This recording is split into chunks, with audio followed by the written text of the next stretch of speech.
Bloomberg Audio Studios. Podcasts, radio, news.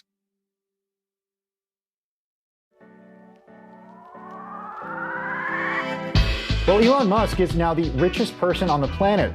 More than half the satellites in space are owned and controlled by one man.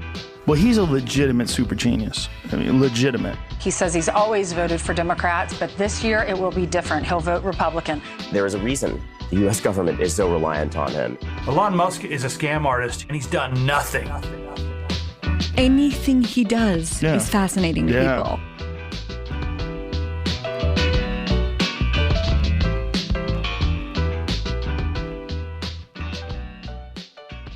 Hey, welcome to Elon Inc., Bloomberg's weekly podcast about Elon Musk. It's March 5th, 2024. I'm Max Chafkin, in for David Papadopoulos.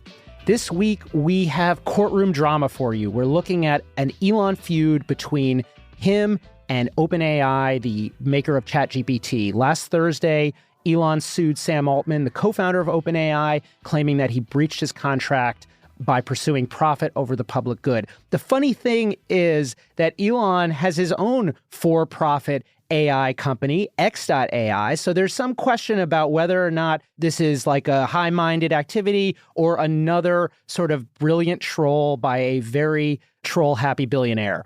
We're going to talk about that. And then later in the episode, we're going to be talking about another bit of legal action on Elon Musk's docket. The lawyers who got Elon Musk's pay package, the $55 billion pay package from Tesla, voided. They want to be paid, get this, $6 billion, and they don't want cash, they want Tesla stock. So we will get into all of that, and to do so, we've got a great panel for you. We have gathered Shirin Ghaffary, who covers AI for Bloomberg. Hey.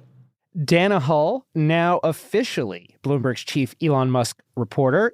Hello, Dana. Hey. And Matt Levine, author of Bloomberg Opinion's Money Stuff newsletter, who always seems to get his vacations interrupted by Elon news. Hello, Matt. Yeah, I'm Bloomberg's unofficial Elon Musk correspondent. So this lawsuit, first, let's start with Shirin. Can you just give us an overview of what is in this complaint? What is Elon Musk alleging? Yeah, so basically Elon is claiming that when he invested in OpenAI and made a deal with Sam Altman and the founders of the company, that the plan was for OpenAI to be a nonprofit. And Elon's claim is that OpenAI has breached this contract and this agreement by turning into a for-profit company with, heavy investment by Microsoft. And, the outcome is Elon wants to see OpenAI's research become public and wants to rid OpenAI of its agreement with Microsoft at this point. Matt, does this make sense? Like, can a nonprofit donor sue a nonprofit for not being sufficiently good to humanity? Not really. I mean, normally the enforcement of nonprofit missions is a matter for the state attorney general, not for individual donors, right? Otherwise, you'd all the time see donors saying, I gave $100 to this charity and they didn't do what I wanted. But so that's why he's bringing a breach of contract action, and it's very strange because they didn't sign any sort of contract, right? He's like, well, I have this email from Sam Altman from 2015. That's basically a contract. So it's a bit of a stretch as a legal action. Yeah, there's an email, I think, and it's there's just sort of a bunch of vague principles, and then the articles of incorporation, and I guess there's some maybe additional agreement in Elon's head. Dana, why is he doing this? I mean, I think it's tempting to just sort of say this is just a guy who loves a good stunt, keeping himself in the middle of the news. I think Elon just always has to be the man in the arena, and Tesla's valuation was all about being an EV company, first mover advantage. Now it very much rests on it being an AI company, and he sees Sam as this big threat. I mean, Sam is like the golden boy now, right? Raising all this money, and he's got this deal with Microsoft, OpenAI. He's back, running OpenAI. He's supposedly raising money for a chip venture, and Elon is very competitive. He's got to be the alpha male. And if you look at the landscape of AI titans, Sam is number one. And so Elon is going for the jugular. Yeah, I mean, he's been a lot of the language in this lawsuit I noticed from listening to all these podcasts that Elon's been doing over the last year or so, where he's sort of been, I don't know, kind of grumbling about not getting enough credit for this and also criticizing OpenAI. What is he actually looking for here? What's the end game? Is there any kind of hope for some kind of resolution that would be, advantageous to him?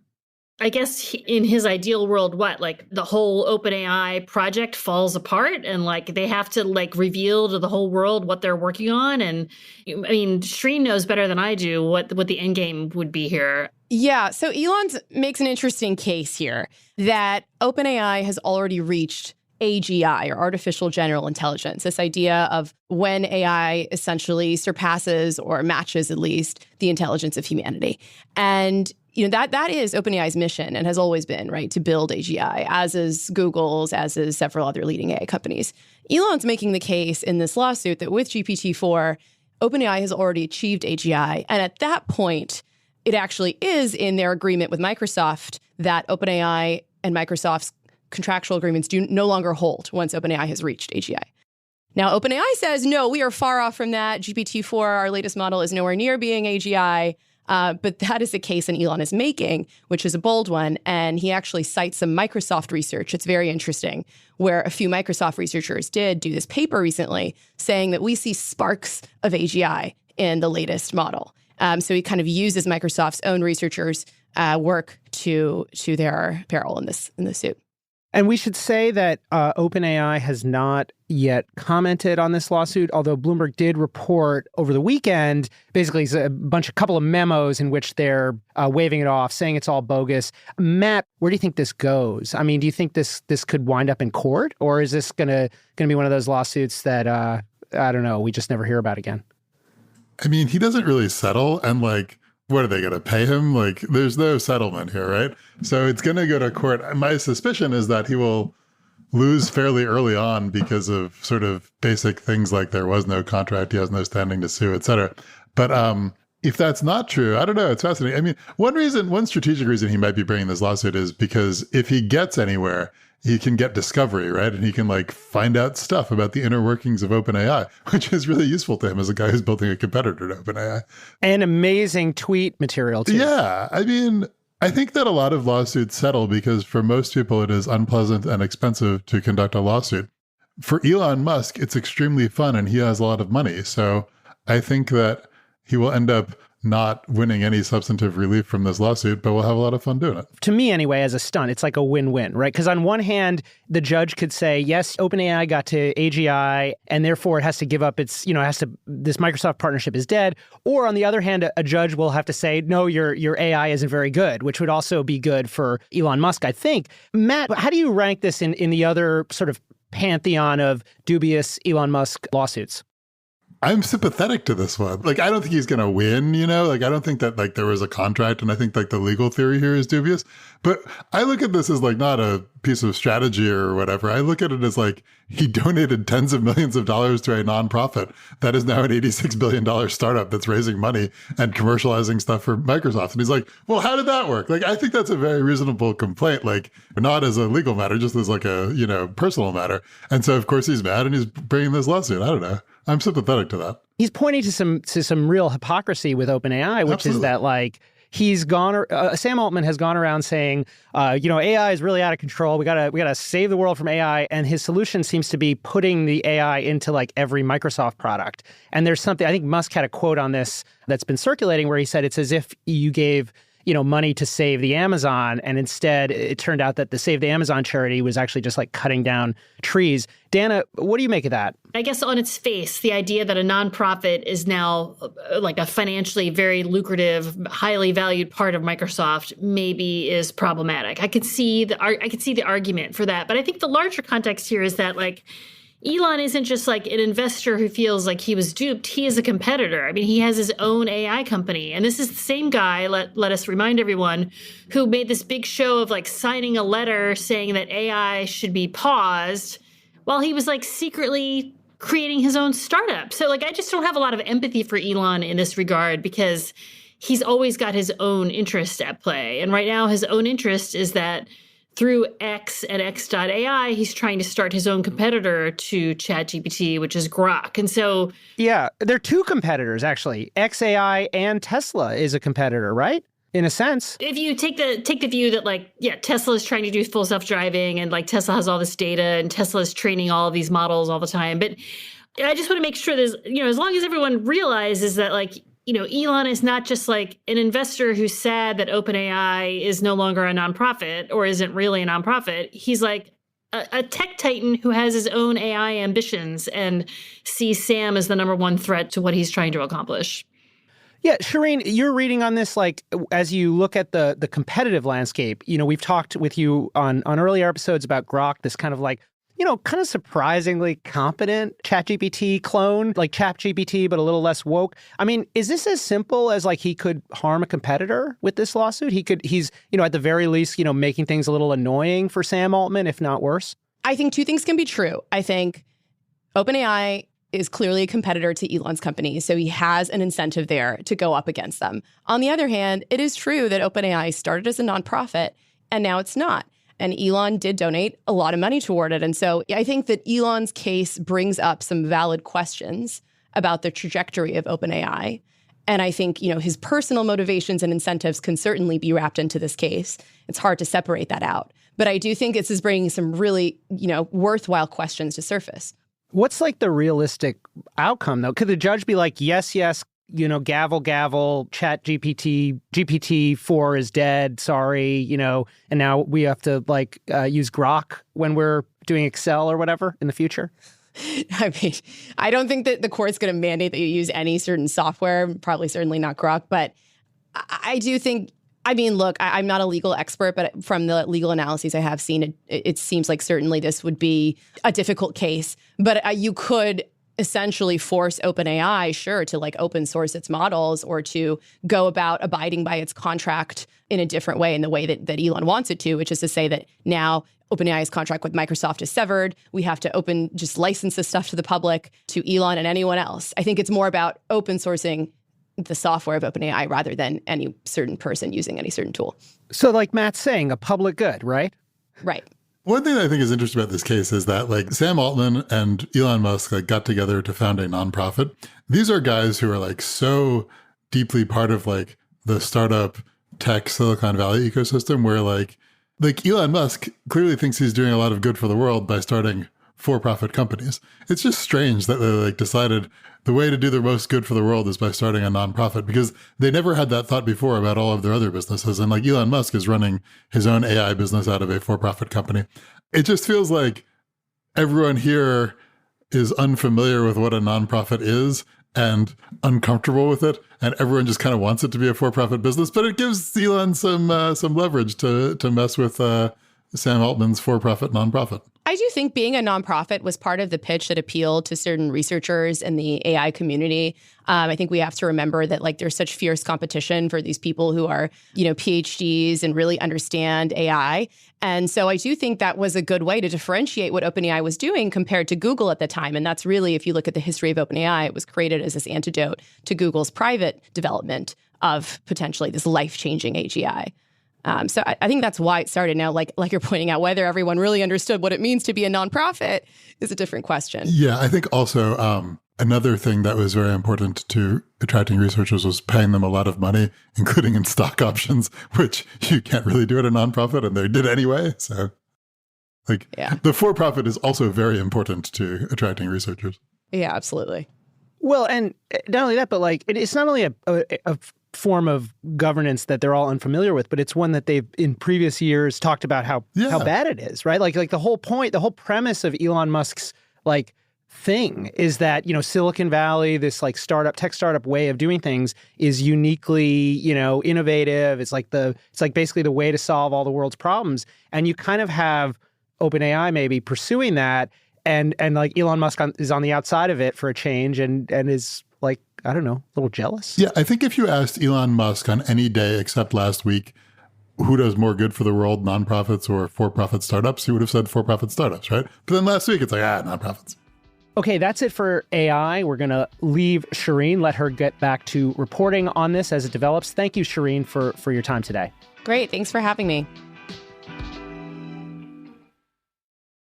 All right, let's turn to Delaware, where in January, Elon Musk's enormous $55 billion pay package was invalidated by a judge, and now we have a new fight over how much the lawyers who won that class action lawsuit are going to get paid. And I read this in Matt's newsletter. The plaintiff's lawyers want to be paid in stock. I believe $6 billion in Tesla stock. Matt, you wrote, the obvious thing to say is this is absurd. It's a lot of money for taking away his pay package. Like, what I said was that, Tesla's shareholders did vote to give Elon Musk $56 billion of Tesla stock if he could raise Tesla's market cap by like 1,000%. And then he did do that thing, and they wanted to give him the stock. And these lawyers went to court and clawed it back from him. And now the lawyers are like, we want 10% of that amount of money. Now, have they raised Tesla's market cap by $600 billion? No, they have not. Or even by $60 billion. So it is a strange, it's a very large ask. It's like the largest lawyer fee that anyone has ever asked for. I mean, in what other scenario has any plaintiff's lawyer asked for $6 billion worth of stock? Like never. Well, I mean, their argument is they got $56 billion of value for the shareholders. Yeah. But Ann Lipton was telling us that this is like the largest fee request she's ever heard of. And yeah, it's absurd, but it's also cheaper than like most lawyers' fees, right? Like usually if you win, you get like 30% of like the final judgment, and this would be like 11%. So it's like absurdly large and yet less than what most lawyers get. And the plaintiffs' lawyers are arguing that they don't want to cripple Tesla. They don't want Tesla to have to give them $6 billion in cash. So they just really like to have $6 billion worth of stock, which everyone is like outraged about it. I mean, Elon is like, this is criminal, and all of the fans and a lot of Tesla executives are like on X all weekend just talking about how ridiculous it is. Is there any precedent? Like, do people ever sue Kroger for slipping and falling and then get Kroger shares? Like, does this ever happen where you get shares in the company you sue? Yeah, asbestos bankruptcies, tobacco bankruptcies. Like, the answer is if you take all of a company's money, then you get shares because they don't have any money left. That's not the case here, but yes, they don't want to cause financial distress by taking $6 billion in cash from Tesla. And so the only way for them to ask for an absolutely absurd size of award is by asking for it in stock rather than cash. That's what's happening here. They don't want the stock. They can't, with a straight face, ask for $6 billion of cash, so they're asking for stock. It really plays into kind of Elon Musk's narrative about this case, right? Because he has said all along, oh, this is just the lawyers. This pay package actually made Tesla stronger. And now, Dana, you have the lawyers essentially playing right into his hand, at least his sort of social media, his social media patter. Yeah, and Elon does have a point. The plaintiff here is like a pocket plaintiff. I mean, it really is the law firm that took this on and, had a rare win. I mean, Elon almost never loses in any kind of court. And, not only is he pissed about it, but it'll be interesting to see what happens. The judge is going to have a hearing on this fee request, and there's going to be scores of objections. And is she going to knock down the fee or go along with it? I mean, it's hard for me to imagine her going along with a fee of this size, but it was this rare, his pay package was this moonshot, unheralded, unprecedented pay package. And now we have the same kind of moonshot, unprecedented fee requests. I don't know, Matt, what do you think? Oh, yeah. You're completely right. This is an entrepreneurial law firm that is in the business of finding problems with companies and seeing if it can, spin up some cash for itself by identifying those problems. And if you win a case like this that they put a lot of time and effort into and took a lot of risk because it's a long shot case. If you win a case like this, you do owe it to yourself to ask for $6 billion, right? You may not get the $6 billion, but you'd feel like a fool if you didn't ask. Because right, it's modest. It's only 10% of the amount they recovered, and they did such a great job for shareholders. It would be crazy not to ask for it. I assume they expect it to be cut back to some somewhat more reasonable number, but if you start high, you get cut back to a still very large number. So it'll still be enormous, but not $6 billion. It'll buy all of them a lot of yachts. Yeah. This is not an industrial company that needs to invest, this is a dozen lawyers or whatever, right? They'll have a nice, Christmas this year. So sort of two questions for both of you. One is, has Elon appealed? I know we've been expecting him to appeal. And then how do they actually get the money back? What does that look like? Are these options, has he exercised these options? Does he write a $55 billion check? Or what does the actual payback look like? So there's sort of a sequence of things that have to happen. First, there needs to be a hearing on this fee request. And then the judge has to enter her final judgment. And then that starts the 30-day clock by which Elon has to appeal. So he hasn't appealed yet because the clock hasn't started yet, because the judge hasn't entered her final ruling yet, because there hasn't been the hearing on the fee yet. So like, we all expect him to appeal, but it's not going to happen until later this spring. And then the shares get returned to Tesla, like it's a derivative lawsuit. So the sort of argument is that, Elon doesn't have to cut a check, but like all the other shareholders who were diluted by the fact that he got this pay package will now not be diluted because all the shares go back to like the pool. And which is why Elon is, surprise, surprise, basically letting it be known that he wants a new pay package. But that's a separate pay package. I mean, his idea, right, is to keep the $55 billion he was already paid and then get a new $55 billion or something like that. Regardless of whether he wins or loses on appeal, he still wants another pay package so that he can keep doing AI and robotics. But I mean, it's hard to imagine him winning on appeal. I mean, I don't know. Jeff Feely, our colleague in Delaware Chancery Court, doesn't think that Elon is likely to win on appeal just because the judge's ruling was this 200-page opinion that was very carefully written. You could have objections to this ruling, and I think it's possible to imagine a court reversing it on appeal. I'd probably agree that it's less likely than not. By the way, the other thing, it's not an all or nothing, he wins on appeal or he gets the $55 billion taken away. First of all, the $55 billion number is fake. It's stock options. He has no stock. The options are not worth $55 billion. That was a number in the disclosure. They're worth a little bit less than that now, but they've been worth more or less than that as the stock price moves. But also the fix here is not necessarily win on appeal. It's have Tesla give him that pay package again, and then maybe also another pay package, right?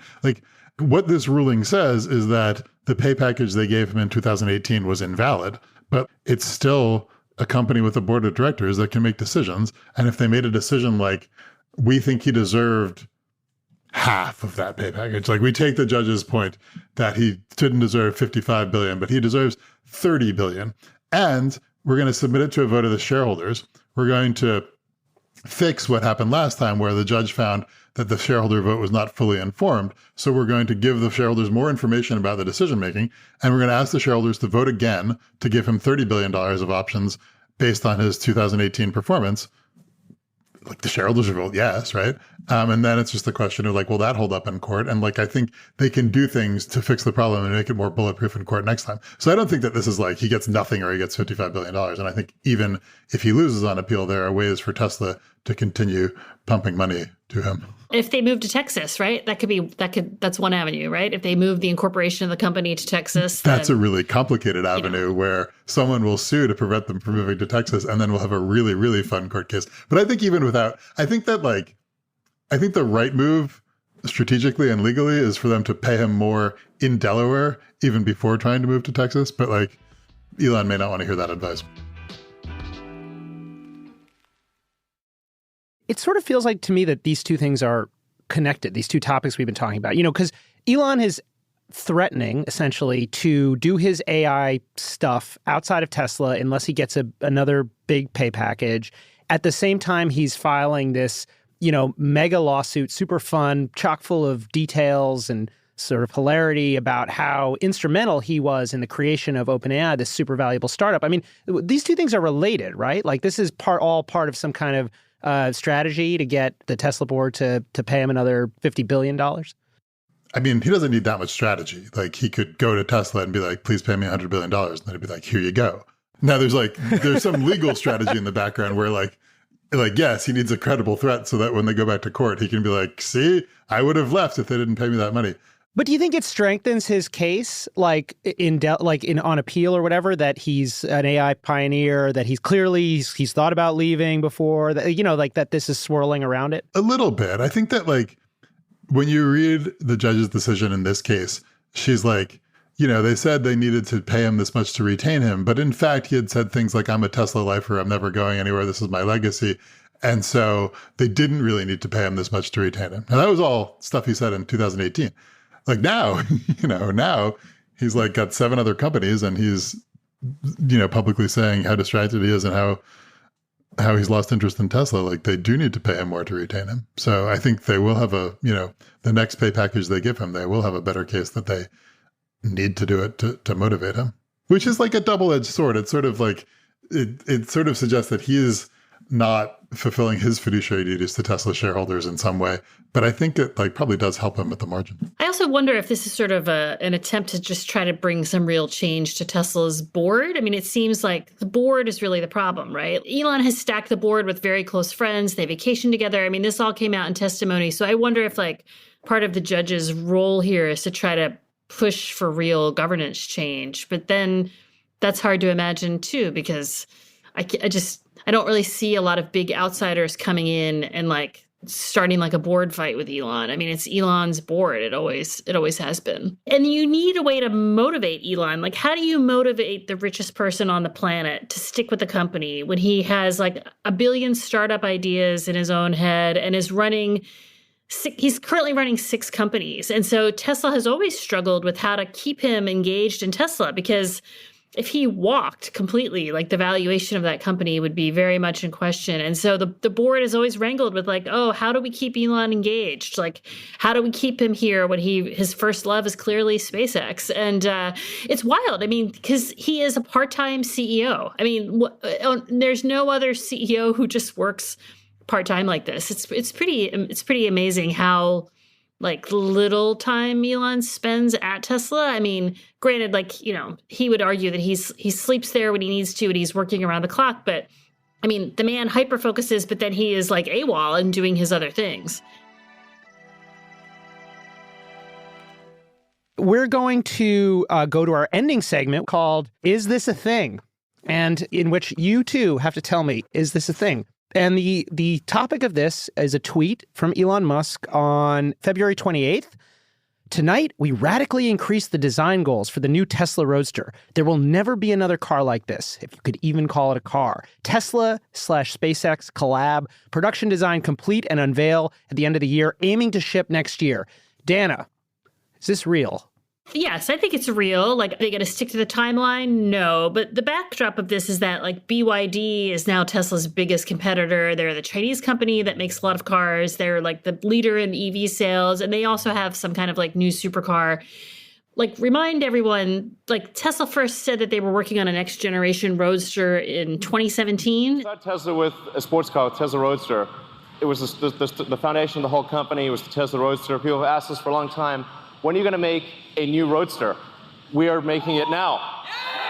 I was there at that event. That was back in the day when Tesla invited, mainstream financial journalists to their product launches. And it was this awesome event. I mean, Tesla pulled out all the stops. It was in LA. Franz von Holzhausen, the lead designer for Tesla, was actually in the Roadster as it came back out of the back of the semi. But what's weird to me is that Tesla needs to go down market and make this next generation cheaper $25,000 car in order to remain competitive. So I'm not really sure why they're now talking about this high-end niche product when the future of the company is really about the down market cheaper product. But I think he's just trying to remind everyone, oh yeah, that this product that we promised years ago is still happening. And I'm sure that when he tweeted that was news to probably all of the engineers. Oh, now this is back front and center again. Matt, what's your take on this? Are you going to put down your deposit for the new Tesla Roadster? I'm the wrong person to ask that. I will say that after he tweeted about radically increasing the design goals, which I don't know what that means, but it's a funny phrase.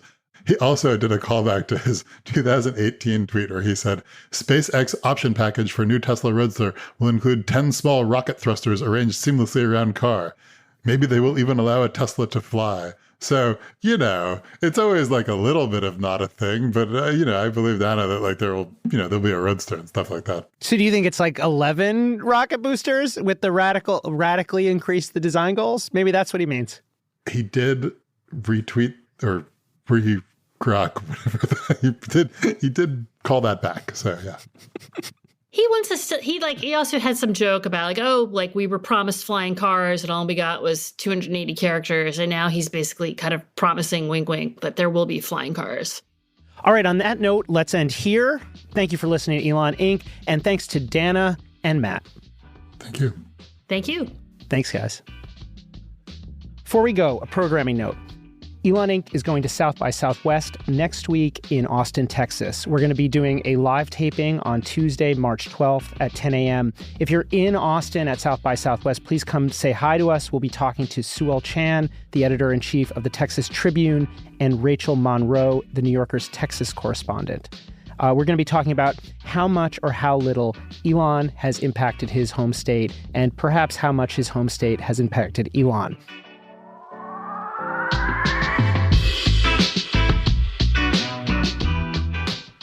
This episode was produced by Stacey Wong. Naomi Shavin and Rehan Harmansi are our senior editors. The idea for this very show came from Rehan. Blake Maples handles engineering, and we get special editing assistance from Jeff Grocott. Our supervising producer is Magnus Henriksen. Huge thanks to Joel Weber, Sean Wen, and Angel Recchio. The Elon Inc. theme is written and performed by Taka Yasuzawa and Alex Sugiura. Sage Bauman is the head of Bloomberg Podcast, and Brendan Newnham is our executive producer. I'm Max Chapkin. If you have a minute, rate and review our show. It'll help others find us, and we will appreciate it. See you next week.